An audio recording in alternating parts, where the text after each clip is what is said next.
elle est en place. C'est la poudre. Tiens, on a découpé une femme en morceaux rue de la bienséance à 2 pas du chat. Tiens, on a découpé une... I am a feminist. Je vous obsède avec une constance Je ne suis pas conduit qui appelle quand même l'admiration. d'une façon conforme à ce qu'on attend d'une jeune fille d'abord et d'une femme ensuite. I'm sorry that I didn't become the world's first black classic pianist. Je crois qu'une femme qui existe dans son temps, à l'intérieur de son temps, n'a pas d'époque, elle marque son époque. Bienvenue dans La Poudre, une conversation intime, profonde, avec des femmes artistes, activistes, politiques, des femmes inspirantes, des femmes puissantes. Comment sont-elles devenues femmes ? Contre quoi ont-elles résisté ? Que crient-elles ? Que rêvent-elles ? Que lisent-elles ? Je suis Lorraine Bastide et aujourd'hui, je reçois Fanny Herrero. Je trouve que c'est une espèce de carnaval ridicule. On passe tellement de temps à commenter les robes des actrices bien plus que leur travail, bien plus que leur performance, bien plus que ce qu'elles ont à dire, alors que pour les comédiens, on se pose pas beaucoup la question, quoi. Vous êtes peut-être, comme moi, déjà accro à la série française 10%, qui raconte les gloires et les déboires d'une agence d'acteurs. Si ça n'est pas encore le cas, quelle chance ! Vous allez pouvoir la découvrir et vous en régaler après l'écoute de l'épisode. Derrière cette série, il y a une femme, Fanny Herrero, scénariste. Une fille brillante qui a également été comédienne et qui connaît par cœur le milieu du cinéma. Son expérience lui sert à en décrypter les travers et à en dénoncer subtilement les stéréotypes. Dans la saison 2 de 10%, un épisode, pourtant tourné bien avant qu'elle n'éclate, résonne étrangement avec l'affaire Weinstein. J'ai adoré cet entretien qui m'a beaucoup éclairé sur l'importance des représentations dans les œuvres de fiction. Je vous préviens, Fanny Herrero est si cool et passionnante que vous risquez de mourir d'envie de devenir son amie. Avec Fanny Herrero, nous avons parlé de rugby, du Festival de Cannes et de Camille Cottin. Fanny Herrero, vous êtes scénariste pour la télévision. Vous écrivez des histoires que tous les Français regardent. C'est la première fois que je reçois une femme exerçant votre métier dans la poudre. Et je suis très heureuse que vous soyez face à moi parce que ça fait très longtemps que j'ai envie d'échanger avec vous. Enfin, très longtemps, plus précisément un peu plus de 2 ans, quand est sortie la première saison de 10%. Cette série dont vous êtes la scénariste en chef parle du monde du cinéma à travers le prisme des agents d'acteurs. Sa particularité est qu'à chaque épisode, de grandes stars de cinéma en sont les invités. On a vu passer Cécile de France, Nathalie Baye, Juliette Binoche. C'est un succès colossal, aussi bien critique que d'audience. Certains épisodes ont fait jusqu'à 20% de part d'audience, ce qui est vraiment énorme en télé. Bon, la seconde saison, moi je l'ai regardée sur Netflix. Je l'ai littéralement bingée. Je me suis fait les 6 épisodes en une soirée. Et pendant tout le long, je me disais, mais j'adore cette meuf, j'adore cette meuf. Et donc cette meuf, c'était vous. C'est grâce à vous, je crois, on va en parler en tout cas, que les femmes et les hommes dans 10% échappent à un certain nombre de stéréotypes de genre. Alors, il y a bien sûr le personnage devenu complètement emblématique d'Andrea, incarné par Camille Cottin, l'un des plus beaux rôles de lesbienne de la fiction française. Bon, après, il n'y en a pas beaucoup, faut dire. Mais en fait, c'est tout le temps, dans 10%, que les trajectoires des personnages sont libérées d'un tas de clichés. Et ça fait un bien fou. Moi, je vois en vous, je suis pas la seule, une sorte d'incarnation française des Shonda Rhimes et d'Elena Dunham, ces fameuses showrunners américaines qui, en créant Girls, Orange is the New Black ou Scandale, ont complètement changé la représentation des femmes à la télévision. Ce dont la chercheuse Iris Bray parle très bien dans le livre Sex in the Series que j'ai lu avant de vous rencontrer. Bref, je voulais commencer par une question un peu générale, peut-être un peu compliquée aussi. Est-ce que vous pensez que la télé peut changer le monde ? Je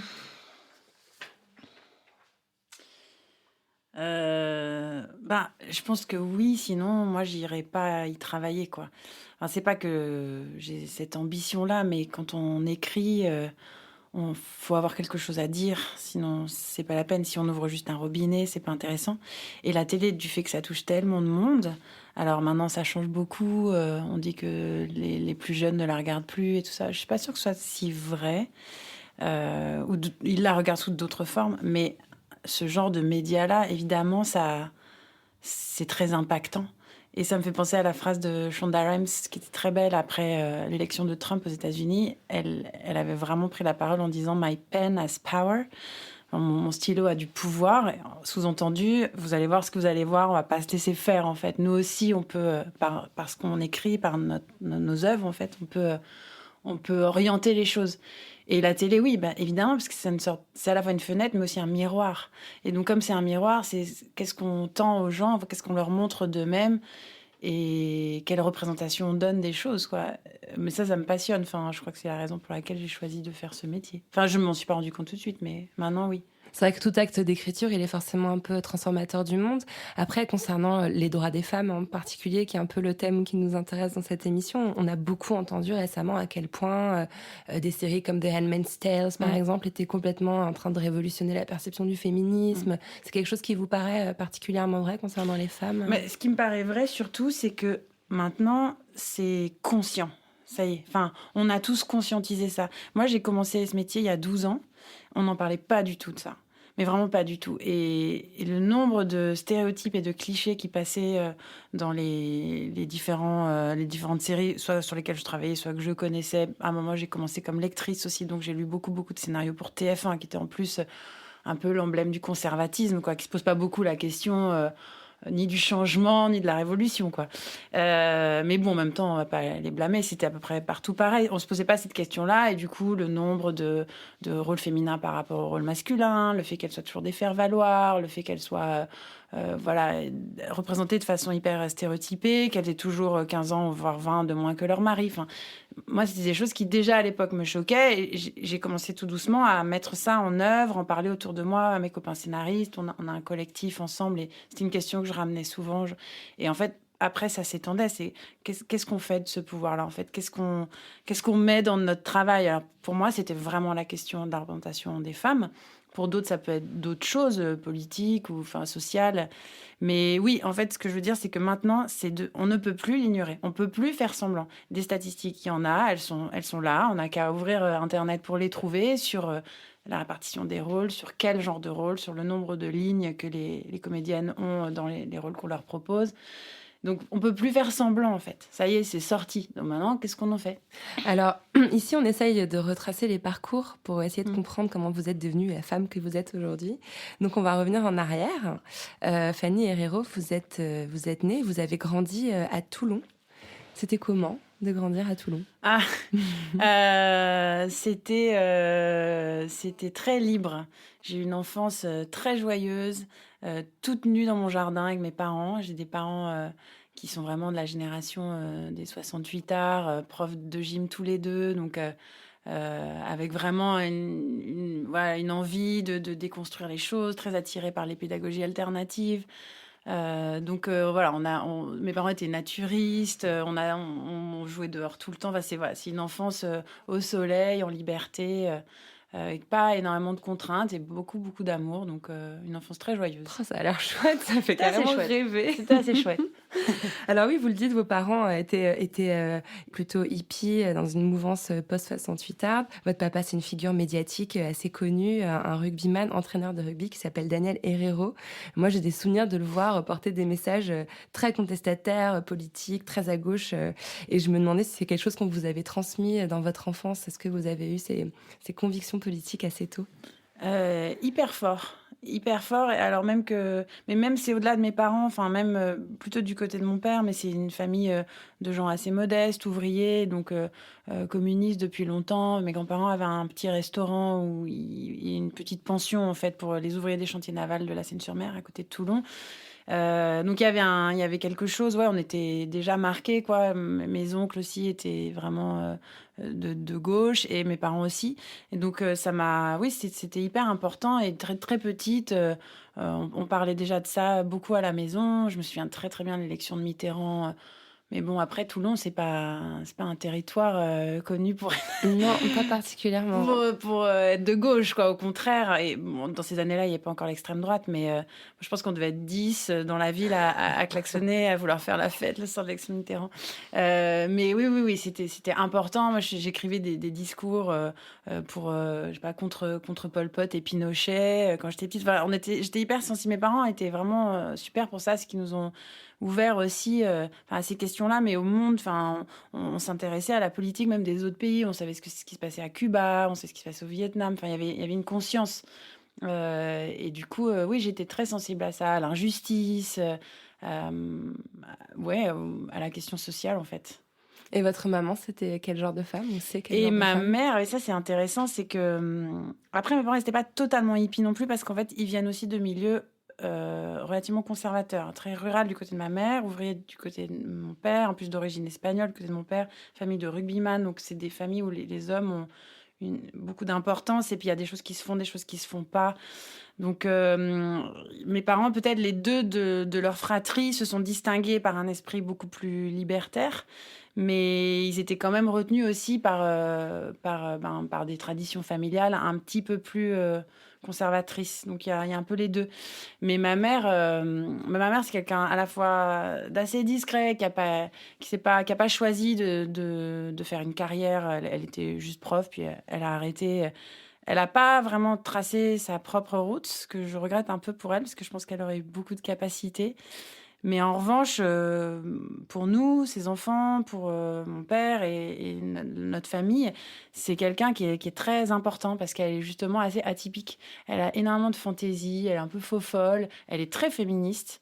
Et donc, elle est arrivée dans la famille de mon père où c'était donc ces gens d'origine espagnole, rugbyman, où il y a un peu les hommes d'un côté, les femmes de l'autre. Et puis, jamais question qu'une femme puisse avoir un intérêt pour le rugby autre que faire à manger, laver les chaussettes sales et encourager un peu. Et ma mère, elle se piquait d'analyse, de technique. Et elle se retrouvait à table à participer aux discussions avec le grand-père, les oncles qui tous la regardaient, mais comme une folle. Et mon père qui savait pas trop s'il devait un peu lui dire mais tais-toi. En même temps, je pense c'était aussi pour ça qu'il l'aimait.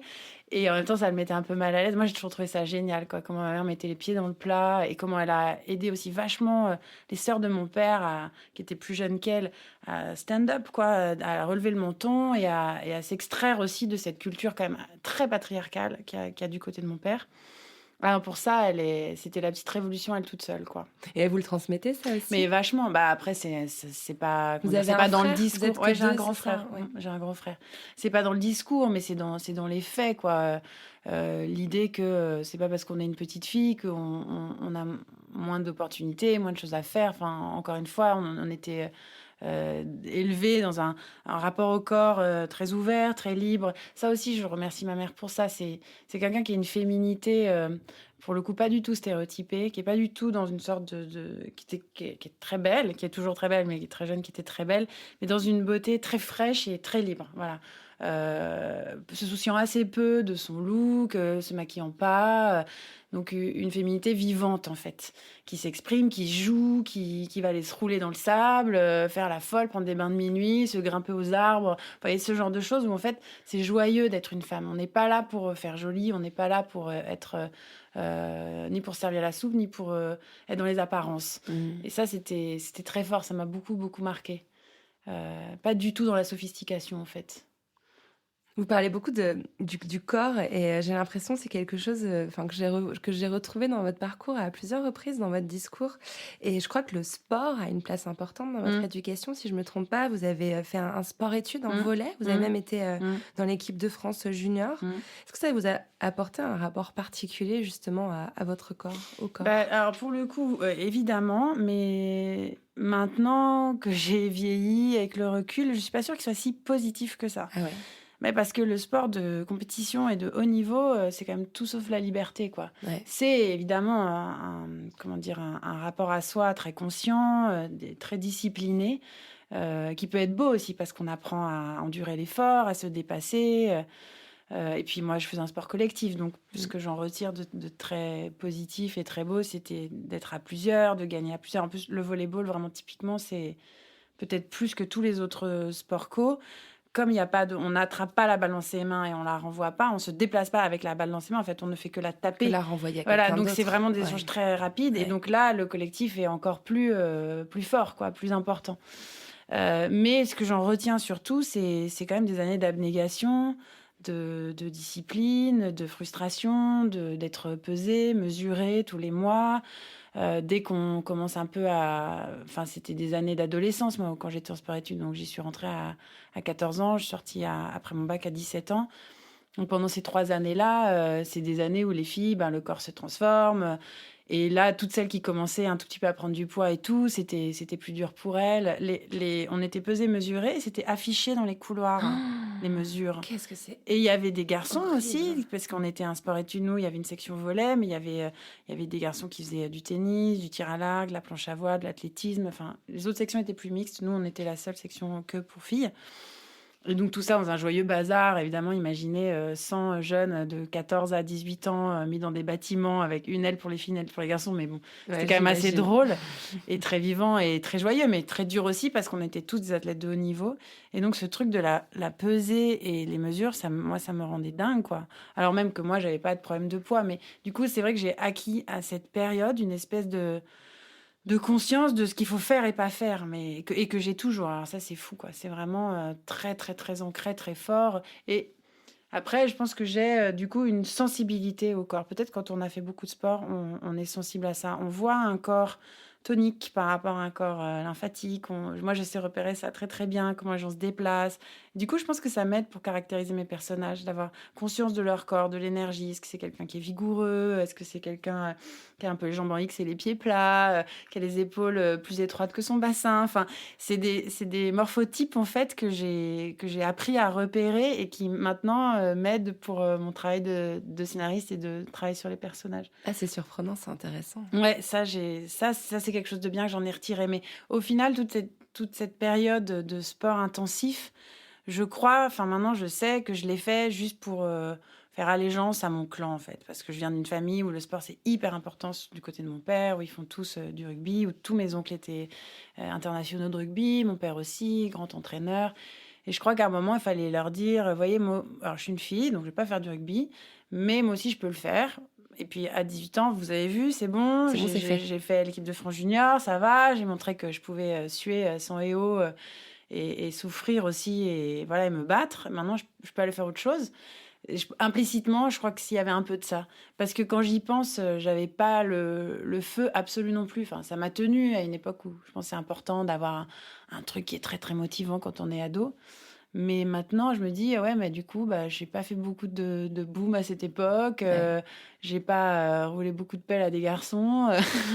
J'ai pas beaucoup bu des coups. Enfin, tout ça, j'ai commencé bien plus tard. Bon, après, c'est pas très grave. Hein, j'étais pas en retard non plus, mais voilà, quand on faisait le mur un soir, c'était vraiment le grand maximum de la transgression. On était vraiment très tenus par des objectifs de résultats, quoi. C'est tôt quand même, à 14, 15, 16 ans pour avoir ces objectifs-là.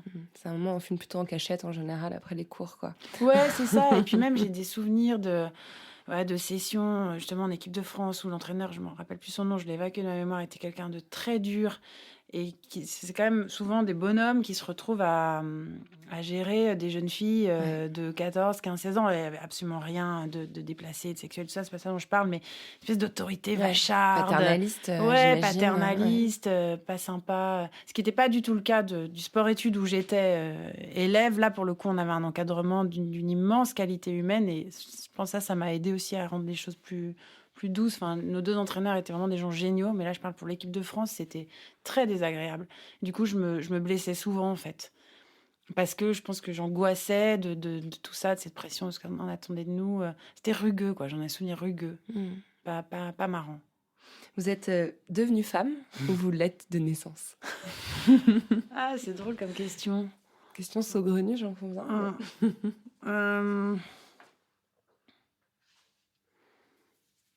Je sais pas du tout par quel bout prendre cette question. J'ai l'impression de l'être devenue, mais parce que en fait, ce qui me vient là, j'essaie de pas trop réfléchir, c'est C'est quand même cette chose un peu contrariée entre la conscience d'une espèce de différence quand on grandit dans une famille où la virilité et la masculinité est tellement mise en valeur.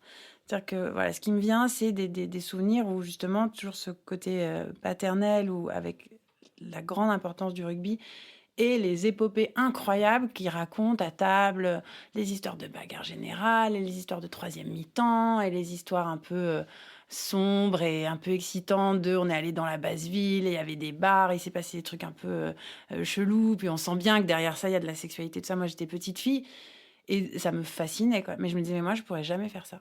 Moi, j'aurais pas le droit de faire ça. Donc, assez rapidement, comme une espèce de conscience il y a des trucs qui sont autorisés aux hommes et que nous, les filles, ça semble interdit.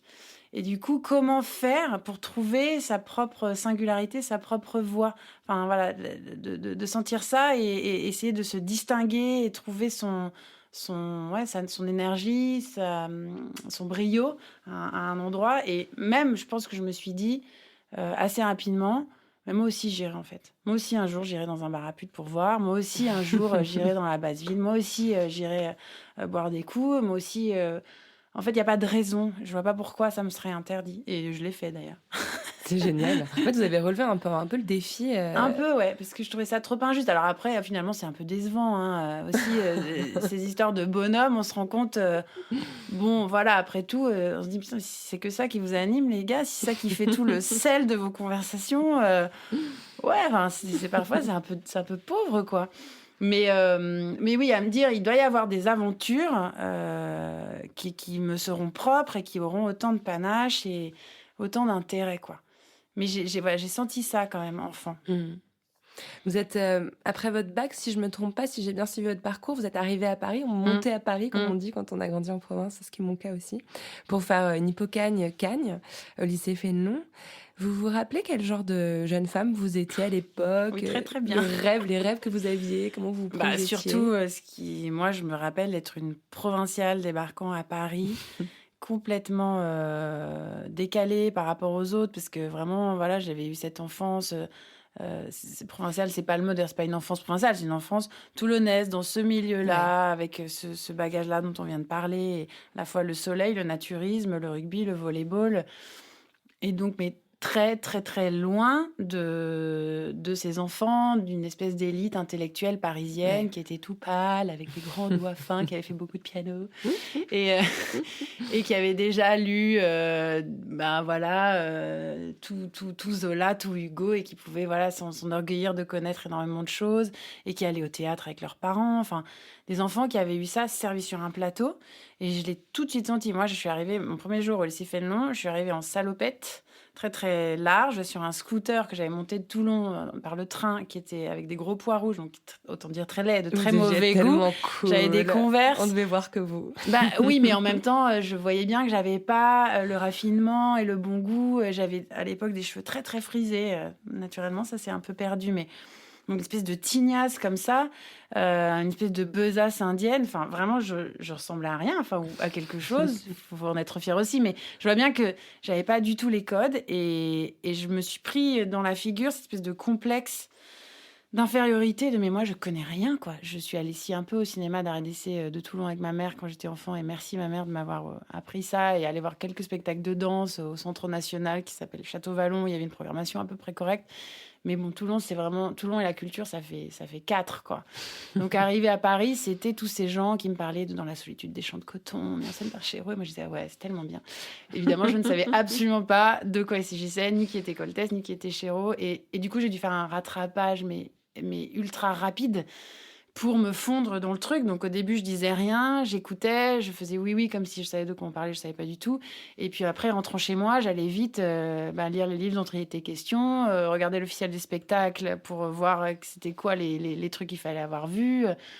Et ça a pris à peu près, je dirais 2 ans pour me sentir confortable. Faire ce rattrapage. Ouais, faire ce rattrapage. C'est pas mal. C'est pas mal. Sur 18 ans. Mais c'était des années assez incroyables, quoi, une espèce de monde qui s'ouvrait, la culture.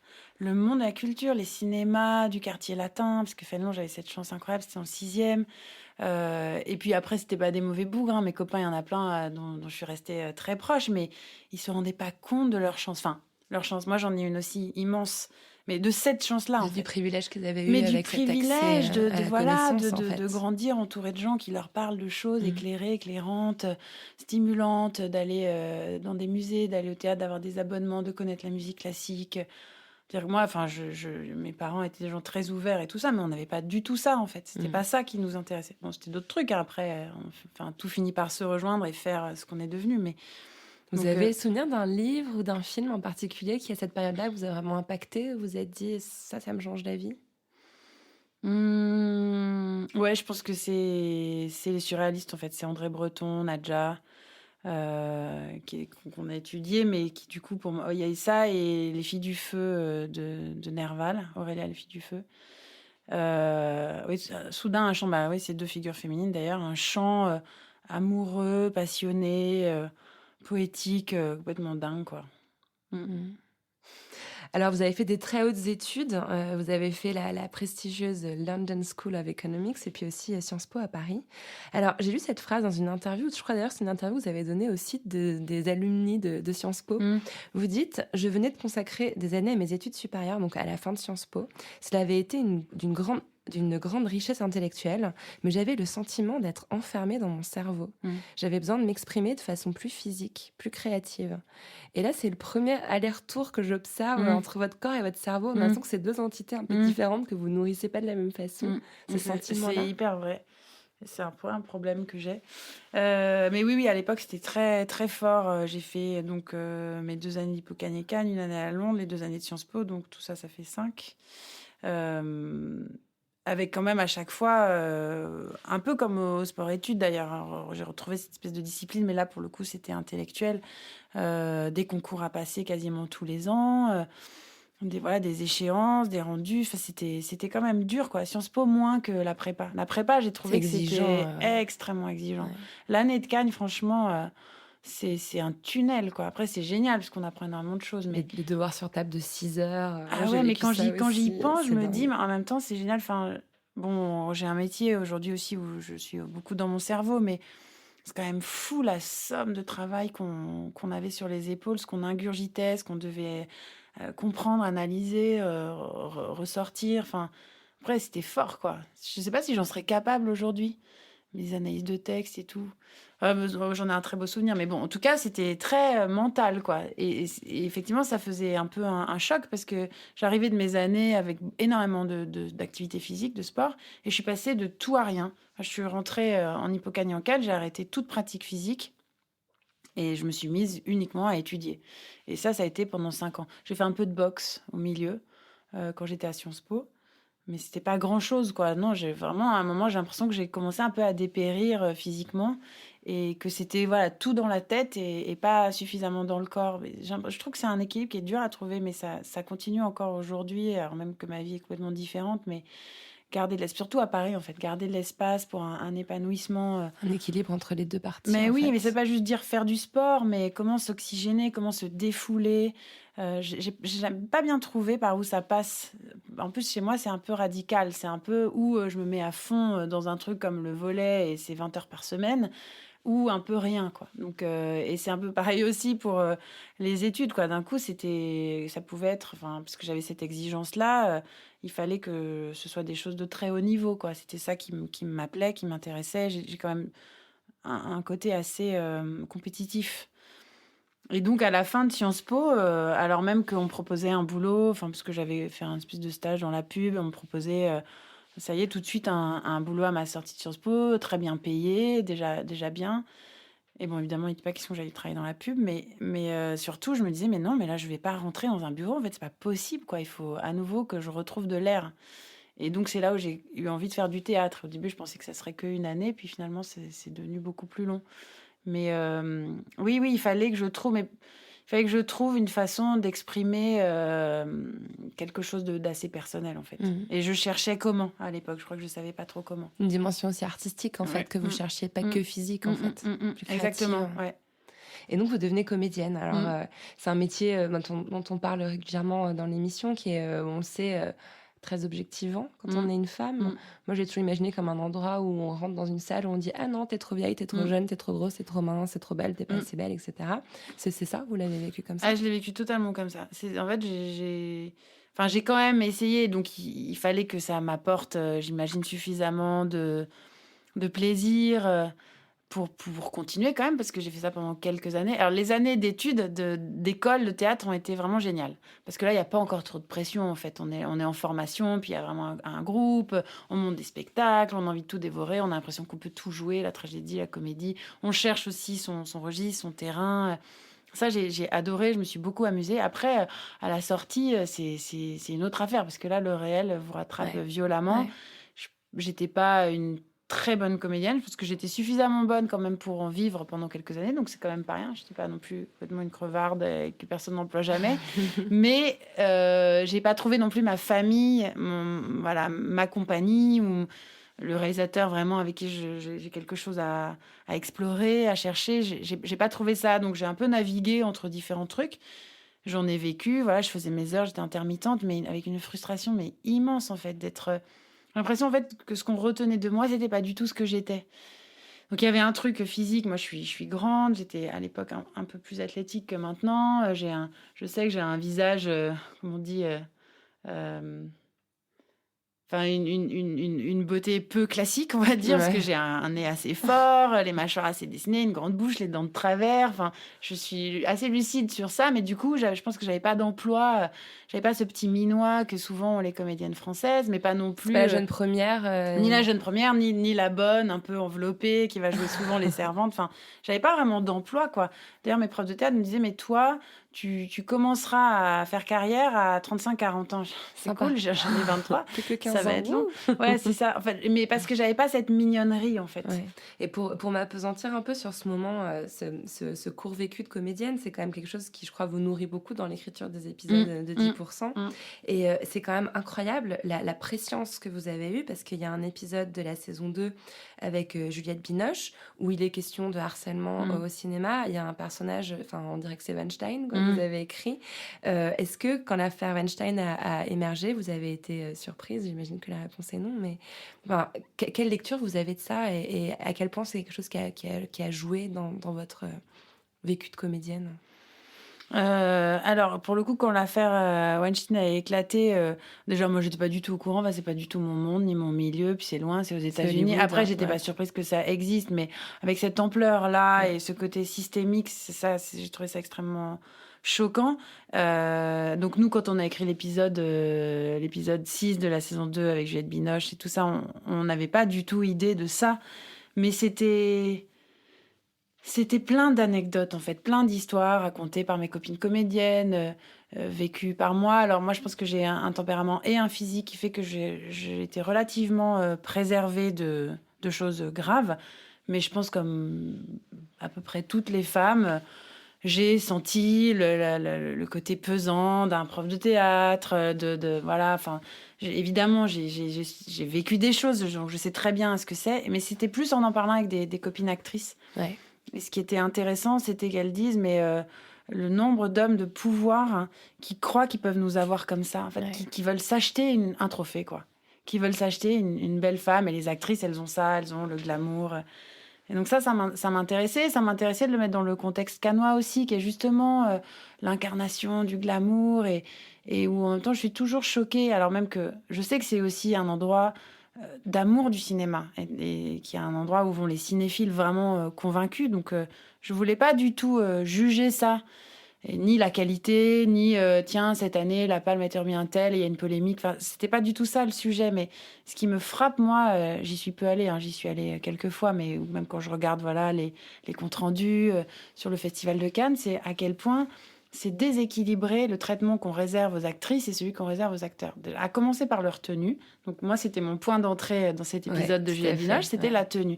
C'est qu'à un moment, les gars, ils vont à Cannes, ils mettent un smoking et ça y est, ils pensent à autre chose. Et ils peuvent penser à leur rendez-vous et à aller voir des films et à leur projection et à tout ce qu'ils veulent.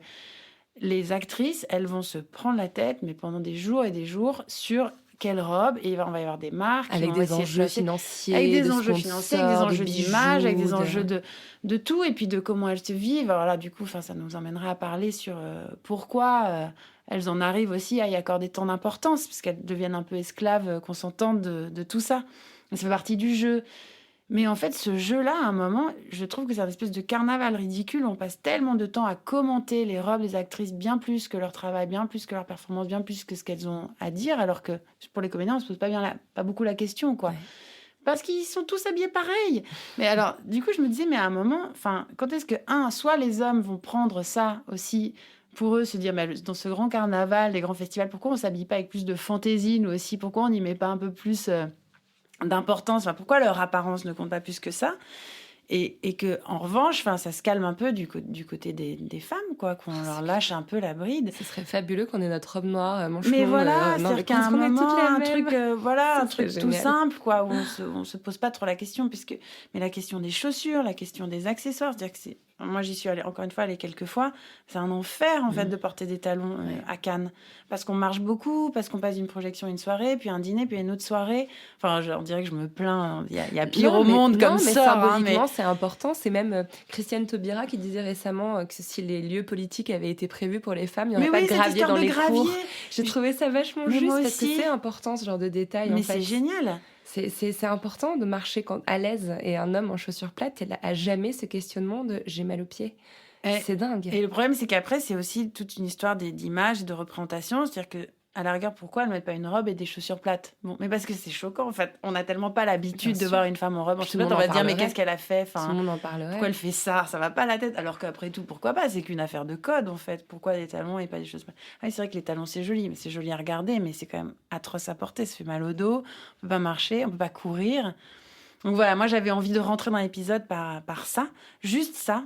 Cette histoire du costume, du vêtement, et puis après l'emmener vers l'idée d'une femme qui est là aussi pour représenter quelque chose, qui doit bien se tenir, qui doit faire jolie, et donc cet homme qui se greffe sur l'intrigue et qui vient la convoiter, et jusqu'à la fin où, en fait, la première idée que j'avais eue sur cet épisode cannois, c'était vraiment l'actrice, donc il se trouve que ça a été Juliette Binoche, complètement dégueulasse sur scène, en fait. J'avais même imaginé que c'était plus que ce qu'on a réellement joué, mais je voulais vraiment que sa robe soit déchirée, qu'elle soit hirsute, que ça ressemble vraiment plus à rien, quoi, qu'on renverse tout.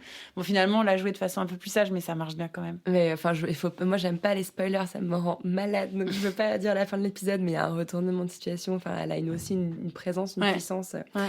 Mais il y a autre chose. En ce moment, il y a une discussion qui a lieu avec Time's Up aux États-Unis. Ces voix de comédiennes qui se sont levées, parce que c'est des voix qui sont puissantes, qui sont influentes, qui sont aussi économiquement, qui ont un impact.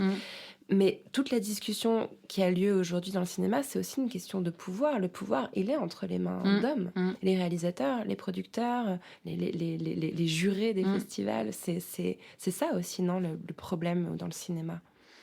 Bah oui, bien sûr, mais comme ailleurs. En fait. Et la télévision aussi. La télé, mais je pense dans la plupart des grandes entreprises, en politique, c'est la même chose. Partout, il y a du pouvoir, c'est encore entre les mains des hommes. Évidemment que c'est une des grandes questions, ça, comment on fait pour équilibrer les choses. Est-ce que font les comédiennes, ça vous semble être poser les bonnes questions? Ah, moi, je trouve ça fantastique, en fait. Ah, moi, cette période me met en transe de joie, quoi. Vraiment, je suis, mais chaque jour, je me réjouis et que ça sorte et pour le coup, je comprends les gens qui s'inquiètent de ces excès, mais j'ai juste envie de leur dire, mais vous connaissez des changements radicaux dans les mœurs, dans la société, qui ne sont pas passés par de l'excès. À un moment, il faut faire entendre sa voix. On est obligé d'y aller, quand même. Certaines vont se montrer seins nus, d'autres vont hurler, d'autres vont lâcher des noms de façon un peu excessive, peut-être abusive. Peut-être il y a des endroits. Il va y avoir quelques endroits où on va se rendre compte que peut-être c'était pas complètement vrai. Pour combien où c'était vrai. Donc, moi, ça m'est complètement égal. Alors là, l'excès, mais allons-y, les filles, quoi, vraiment. Mais comme à un moment, les communautés ont besoin, comme les Noirs l'ont fait pour se révolter, comme les homosexuels l'ont fait pour attirer l'attention sur eux, quand à un moment, le traitement devient juste insupportable, il faut hurler, quoi. Et c'est pas grave, ça fait un peu de bruit, je veux dire, ça passera. Alors là, mais vraiment, moi, ça me met à la fois en colère et extrêmement en joie. Ça me rend totalement euphorique. Je pense qu'on est à un tournant majeur de la vie dans les sociétés occidentales, en fait. Sur cette question-là, du rapport entre les hommes et les femmes. Et c'est génial que les actrices s'en emparent, et ça m'étonne pas du tout, parce qu'en fait, elles sont, justement, parce qu'elles nous représentent. C'est nos représentantes, c'est elles qu'on voit à l'image. Et donc, elle charrie un peu tout, en fait. Et justement, comme c'est nos représentantes, comme elles ont apporté tellement de poids, peut-être encore plus que les femmes ordinaires de la vie quotidienne. Mais ces actrices-là, elles en endossent des rôles. Elles nous représentent toutes. Donc, à un moment, ce soit elles qui disent « Mais on n'en peut plus. On n'en peut plus être traité comme ça. On n'en peut plus de servir ou de potiche ou d'objets sexuels. » Et que toutes celles qui disent « Oui, mais elles ont bien voulu jouer le jeu et tout ça. » Mais ah non, mais ça m'insupporte aussi, quoi. Parce que c'est nier, justement, tous les paramètres qui font que c'est un système. Donc, voilà. Alors, revenons à l'écriture et à votre parcours. Donc, vous avez fait, après ce petit détour par votre corps, vous êtes revenu à votre cerveau. Donc, vous êtes mis à écrire en tant que scénariste. Le premier film que vous avez écrit, c'était avec votre frère. Je crois que c'était un téléfilm d'Arte que j'ai regardé, d'ailleurs, en partie, qui a été diffusé en 2007, qui s'appelle « Fort comme un homme ». C'est quand même très genré comme titre. Mais le personnage, c'est un rugbyman qui pose nu, qui tombe amoureux, qui finalement se laisse un peu griser par la notoriété, par le glamour. Donc, est-ce que déjà, à l'époque, vous aviez une volonté de briser les stéréotypes de genre ? Ah oui, complètement. Mais après, ce téléfilm-là, il est quand même assez raté pour plein de raisons. On était encore très neuf dans l'écriture. Je pense qu'on n'a pas été super bien accompagnés. La réal n'est pas terrible, mais bon, on s'en fiche, c'est pas ça qui est important. Mais oui, il y avait. Ce qui était assez fou, c'est qu'on a voulu pour notre premier truc écrire un truc sur le rugby, où donc on allait complètement sur le terrain paternel, et on n'est pas parti dans le rugby finalement que mon père connaissait, qui était un peu celui des années 80-90. Enfin, on est allé à celui d'après, quoi, le rugby qui se professionnalise. Les dieux du stade, là. Les dieux du stade, voilà. Et c'était ça, pour le coup, notre point d'entrée, mais qui malheureusement est complètement raté dans le truc, parce qu'on n'a pas eu non plus les moyens d'avoir ce genre de comédien, en fait. Il aurait fallu qu'on ait vraiment des professionnels. Il est mignon, le comédien principal. Oui, il est mignon, mais il a pas... Enfin, le pauvre, c'est pas contre lui, mais il n'incarne pas complètement ce qu'on aurait souhaité montrer.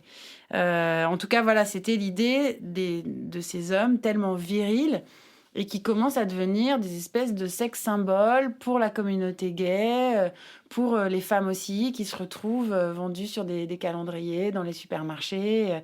Et on aimait bien ça, en fait. Alors, c'est vrai que c'était un gros pied de nez à la culture du rugby d'avant. C'est d'autres valeurs, c'est des valeurs qui sont plus ambiguës, plus spectaculaires, plus sur l'argent aussi et la réussite, mais c'était un beau sujet. On est passé à côté, le truc est raté, mais si c'était à refaire, je me dis, il y a vraiment un truc à creuser là-dessus aussi, sur soudain un jeune homme qui se rend compte qu'il devient aussi un objet de désir et de convoitise, et qu'on s'intéresse à lui aussi pour son corps, en fait. Depuis quelques jours, je lis des choses de vous, j'écoute. Moi, je connais pas énormément de choses du cinéma, ni de ce métier de scénariste. Et j'ai l'impression que c'est quand même vraiment un drôle de métier. Vraiment, hein, parce qu'en fait, il y a tout un tas d'enjeux qui sont liés à l'ego, à l'humilité. Et alors, j'ai compris qu'en France, contrairement aux États-Unis, un scénariste est rarement envisagé comme le vrai chef ou comme le vrai père ou la vraie mère d'une série. On a tendance à attribuer plutôt ce rôle au réalisateur.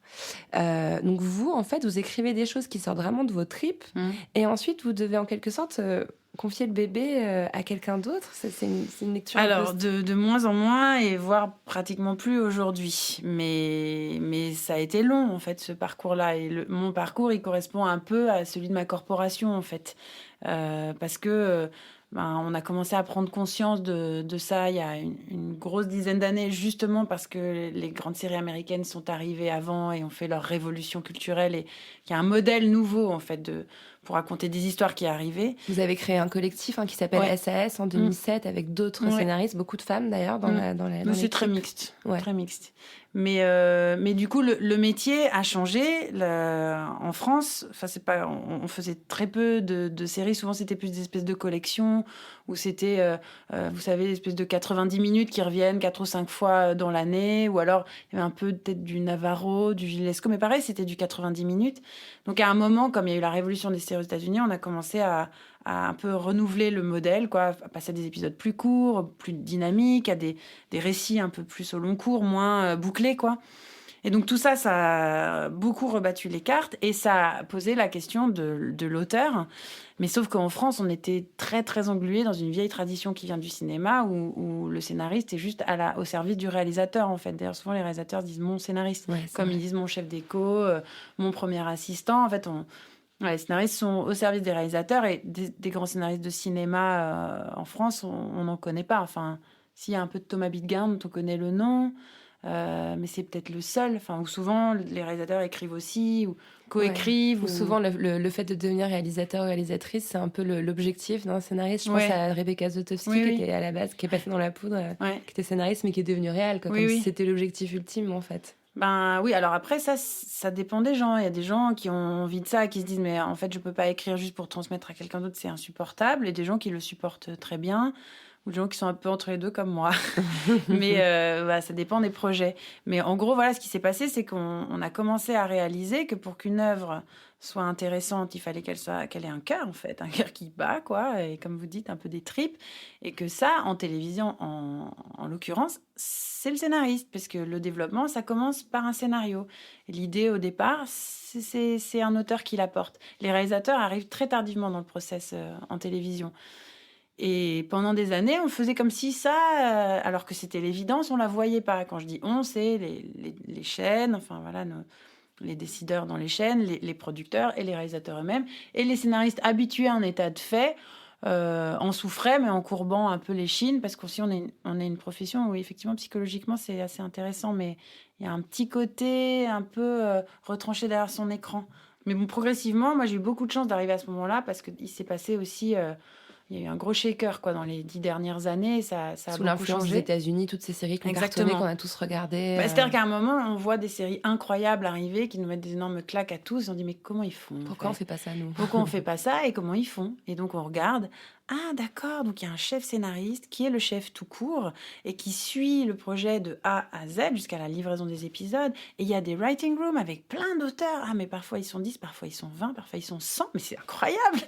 Et on commence à voir comment ils s'organisent. Alors on est très très loin encore d'avoir ce genre de modèle aussi industrialisé, aussi hiérarchisé, mais on a quand même tout doucement regardé des trucs et essayé de l'adapter à notre façon à nous, beaucoup plus artisanale, plus petite. Puis aussi, on a un marché qui est beaucoup, beaucoup moins grand. Et progressivement, cette question de la qualité d'une œuvre tient aussi au respect de son auteur et au fait qu'on puisse mettre en valeur le travail de l'auteur et se mettre tous au service de ça jusqu'à la fin. Ça a commencé à faire son chemin. Et maintenant, ça commence à être de plus en plus le cas. Mais il y a encore pas mal de séries où les auteurs, selon la personnalité un peu du réalisateur, peuvent être encore exclus du programme. Mais de plus en plus, c'est un peu rentré dans les mœurs qu'il faut compter avec le scénariste et que le réalisateur doit apprendre aussi à se mettre au service d'une équipe, d'un projet qui est plus grand que lui, en fait. Ouais. En plus, souvent, les réalisateurs en série, ils viennent, ils font 1, 2, 3 épisodes et puis ils s'en vont. Ouais. Alors que nous, l'auteur en chef, il reste sur 1 saison, 2 saisons, 3 saisons. Il porte ses personnages, il les connaît.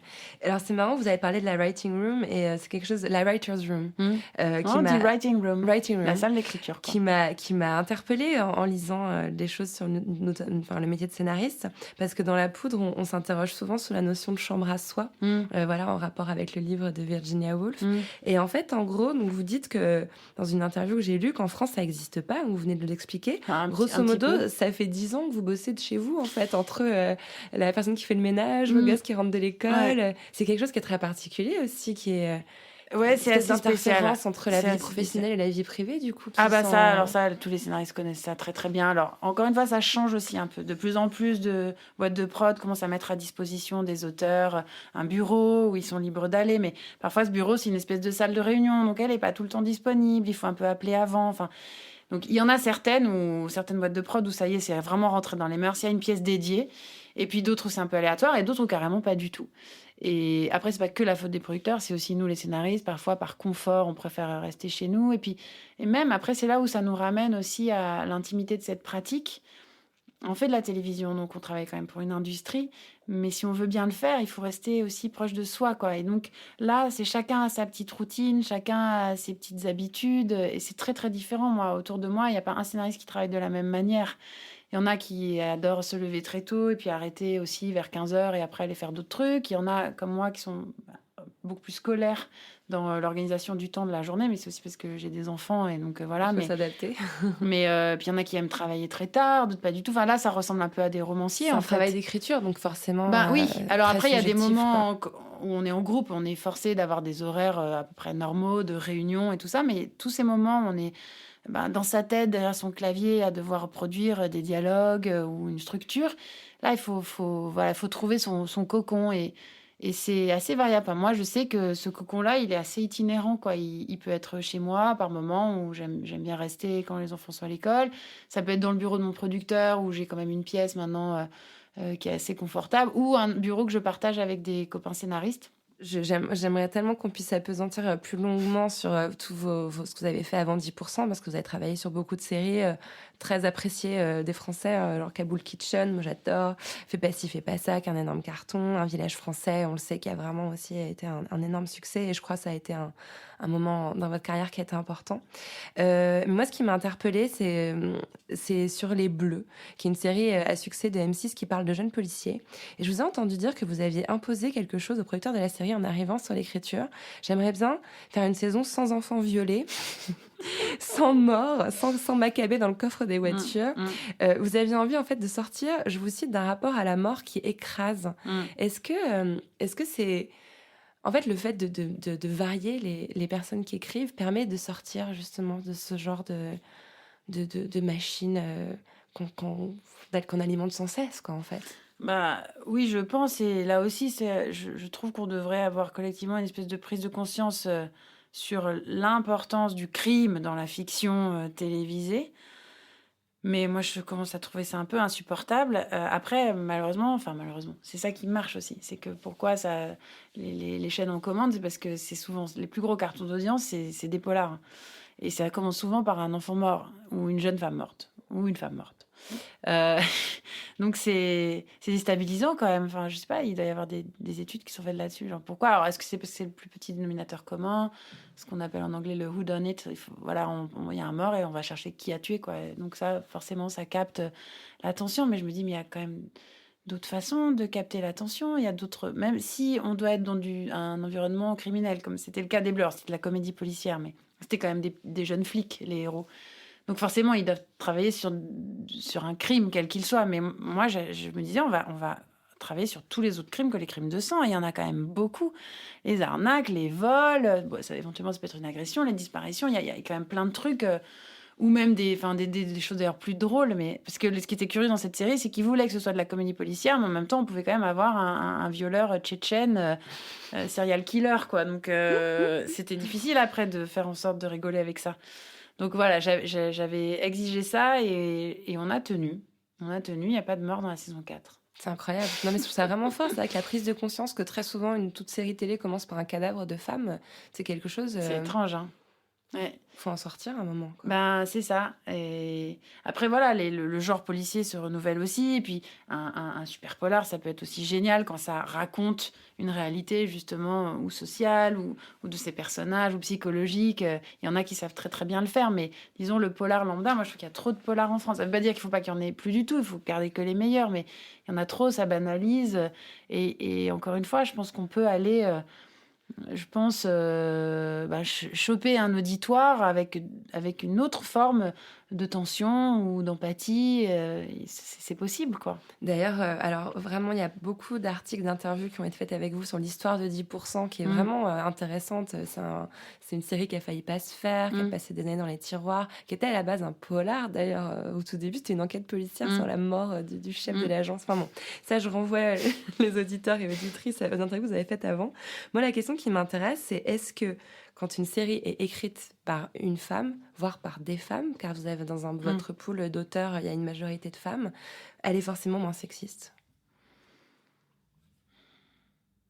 Aujourd'hui, je pense que oui. Encore une fois, ça renvoie presque à la première question que vous m'avez posée sur ça, où je disais, mais il y a 10 ans, on n'en avait pas complètement conscience. En fait, peut-être quelques-unes, parce que je pense que c'est plutôt venu par les femmes, mais on n'en avait collectivement pas trop conscience. Et malgré soi, on écrivait encore, Pauline, 32 ans, épouse de Jean-Jacques, 45 ans. Enfin, ça semblait tout à fait normal, quoi. Ou alors Pauline, 32 ans, mère de 2 ados.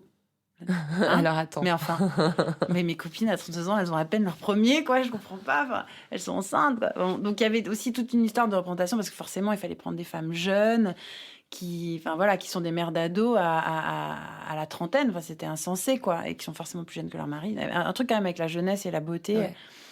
ou une façon de décrire les personnages. Ça, c'est un producteur américain génial qui a rapporté tous les stéréotypes dans la description des personnages féminins.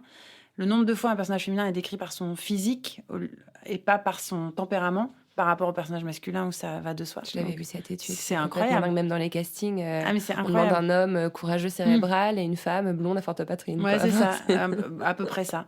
Donc, il y a eu une prise de conscience qui s'est faite. Et après, je pense que forcément, quand c'est des femmes qui écrivent, et si on les pousse aussi à y mettre de leur cœur, c'est-à-dire à pas ouvrir le robinet, mais à aller chercher plus loin dans les profondeurs, elles vont parler de choses qui les touchent, elles vont parler de choses qui sont importantes pour elles, et donc forcément, ça va commencer à prendre une forme un peu différente de...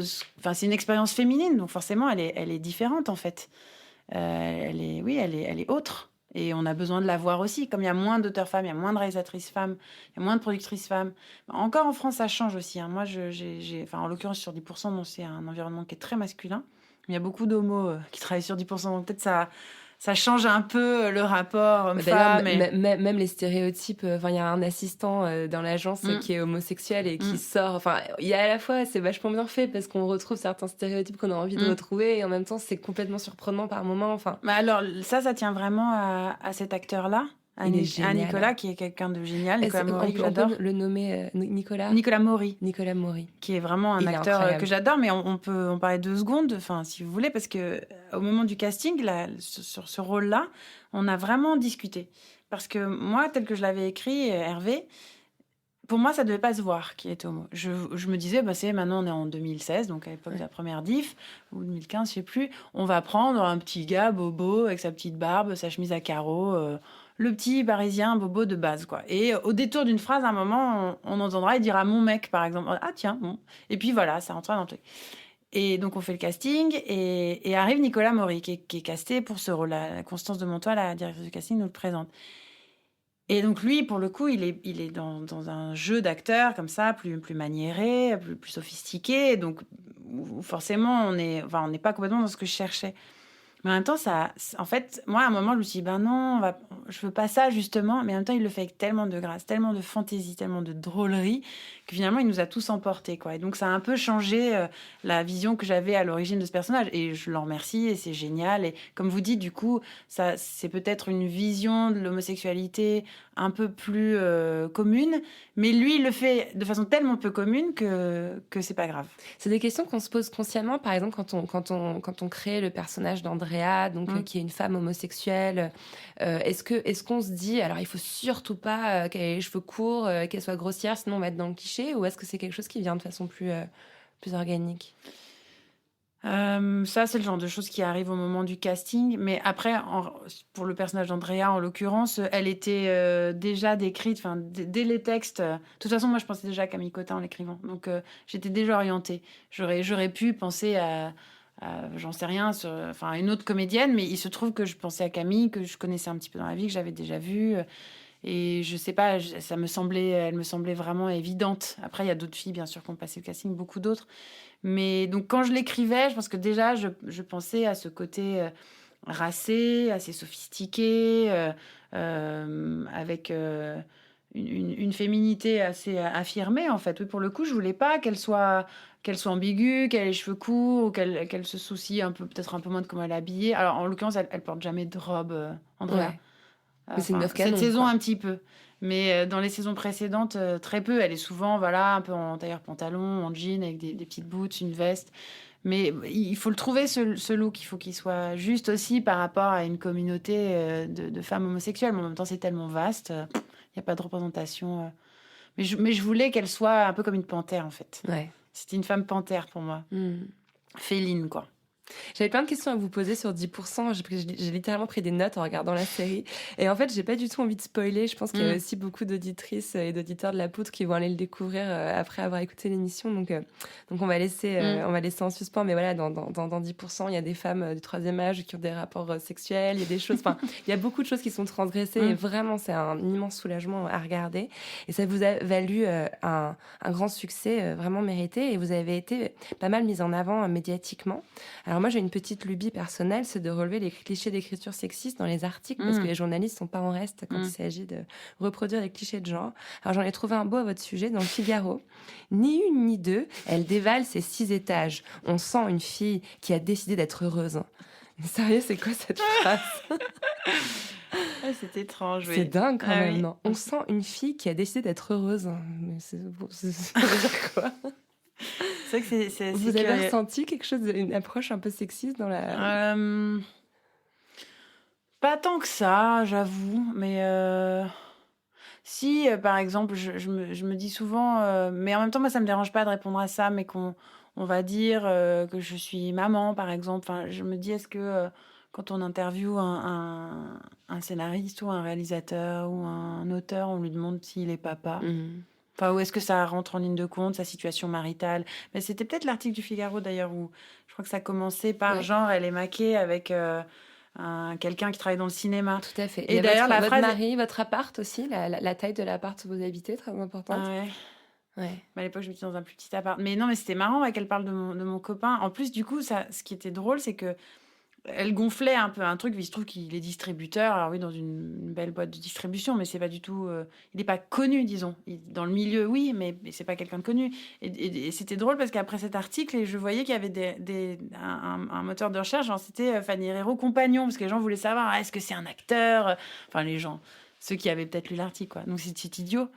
Mais oui, c'est une façon curieuse de présenter. Enfin, encore une fois, je sais pas si on ferait le portrait d'un réalisateur ou d'un auteur et on dirait le compagnon d'une femme très connue dans le milieu de la finance. C'est étrange. Oui, mais pas tant que ça, en fait. Ça m'a pas tant frappé. Ouais, après, ouais, c'est inconscient, en fait. Alors, on a parlé un peu de la chambre à soi, de la writing room. Enfin, vous parlez de la maternité qui a été souvent mise en avant dans les articles. Vous avez quand même pratiquement accouché en écrivant la saison 2, ce qui est, moi, je trouve quand même une petite prouesse. Moi aussi. J'avoue. Donc, ça amène à la question rituelle de l'émission. Je m'excuse d'avance de vous la poser. Comment vous entendez-vous avec votre utérus? Oh, c'est bien, hein, quand même. Ouais. Ouais, c'est bien. En tout cas, en ce qui concerne la maternité, oui, alors j'ai eu 2 grossesses très, très différentes l'une de l'autre, à 10 ans d'intervalle, donc des moments de ma vie très différents, avec 2 papas différents, enfin, tout est très différent. Mais je pense que j'ai un rapport assez... c'est pas apaisé à la maternité, mais assez passionné, quoi. C'est très important pour moi, en fait. Parce que c'est un champ incroyable, je trouve, de relations, d'émotions, mais qui est pas tranquille, mais qui a un champ d'exploration, en fait. Et vous le rattachez forcément à la maternité, alors cet utérus, c'est la première chose. L'utérus, oui, vous m'aurez dit votre vagin, par exemple, j'aurais pas répondu la même chose. Ou vos ovaires, mais quand même, oui, l'utérus, je sens que c'est la matrice. Alors après, si la question c'est plus symboliquement avec ma féminité, avec le fait d'être une femme, oui, là, je prendrais un autre biais. Oui, je me sens assez tranquille. Et puis j'ai l'impression aussi, en fait, je suis heureuse de vivre cette époque. Je me dis, on a eu la chance d'avoir des mères et des grands-mères qui ont quand même bien déblayé le terrain. Elles se sont quand même tapées un boulot phénoménal et vraiment pas facile. Elles l'ont fait, la première révolution. Et nous, je trouve qu'on fait la deuxième, là. Enfin, peut-être c'est la troisième, je sais pas. Je suis pas experte. Ouais, après, il y en avait une avant sur le droit à étudier. Oui. Voilà, mais effectivement... Non, c'est peut-être la troisième, en fait. C'est-à-dire que là, on n'est plus en train de combattre pour des droits. Encore qu'il y en aurait, je pense, encore un petit peu à avoir. Et là, je parle de nos sociétés occidentales, industrielles, pas des endroits où les jeunes filles, les pauvres, sont encore mutilées, mariées de force et ne vont pas à l'école. Bien sûr. Mais là, je parle du mouvement MeToo et tout ça. C'est une troisième révolution, qui est une révolution relationnelle, en fait, mais qui est passionnante. Et je trouve ça, encore une fois, incroyable que les gens s'en soucient comme de quelque chose qu'ils vont perdre. C'est tellement triste. Et moi, enfin là après, en tant que scénariste, et pas seulement femme, mais j'entends aussi, mais on pourra plus rien dire, ou on peut plus rigoler. Et je trouve ça insensé. Je leur dis, mais bien sûr qu'on pourra encore dire plein de trucs et rigoler. C'est juste l'humour va évoluer. Enfin, à un moment, on fait plus des blagues sur les négros et les bougnoules, mais ça y est, enfin, on s'est habitué, quoi. Ça paraît Ça juste choque plus plus très personne, indiqué de faire ce genre de blagues. Bon, mais est-ce que l'humour, pour autant, n'existe plus? Non. Alors, on fera peut-être plus des blagues sur les blondes et les poufs. On fera des blagues sur les harceleurs. Enfin, voilà. Il y aura d'autres types de blagues, en fait. Et donc, non, en fait, oui, je suis heureuse d'être une femme à cette période. Je suis heureuse de vivre ça. Ça évoque quoi pour vous, la poudre? Une explosion. Ah oui, tout de suite. J'adore. Merci beaucoup Fanny Herrero. Merci. Merci à Fanny Herrero d'être venue faire parler la poudre avec moi.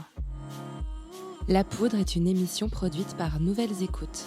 Elle est réalisée par Aurore Meyer-Mailleux, avec à la préparation et à la prise de son Zisla Tortello. À la programmation, Laura Cuissard. Au mixage, Laurie Galigani. Le générique est un extrait de la chanson L'appétit de Bonnie Banane, produite par Gauthier Visiose. Si vous aimez l'émission, le mieux est de nous le dire avec des étoiles, 5 de préférence, sur iTunes. N'oubliez pas de nous rejoindre sur les réseaux sociaux. La Poudre a sa propre page Facebook. Nous sommes aussi sur Twitter, La Poudre NE, et sur Instagram, La Poudre TV, où nous partageons toutes les recommandations culturelles de nos invités. Pour ne louper aucun épisode de La Poudre, n'oubliez pas de vous inscrire à notre newsletter sur le site de Nouvelles Écoutes. Cliquez sur La Poudre, l'occasion de découvrir tous les autres podcasts que nous produisons. À très vite et continuez de faire parler la poudre. Cet épisode a été enregistré dans une chambre de l'hôtel Grand Amour, que je remercie pour leur soutien inconditionnel depuis la première saison de La Poudre. Le décor est génial, entièrement chiné. Ma chambre préférée, c'est la 604, celle qui est sous les toits, avec un portrait de Vivienne Westwood, flamboyante et nue, sous l'objectif de Jürgen Teller. Si vous réservez une chambre à l'hôtel Grand Amour, rue de la Fidélité à Paris, avec le code La Poudre, vous bénéficierez d'une réduction de 10% sur le prix de votre chambre. Ne nous remerciez pas.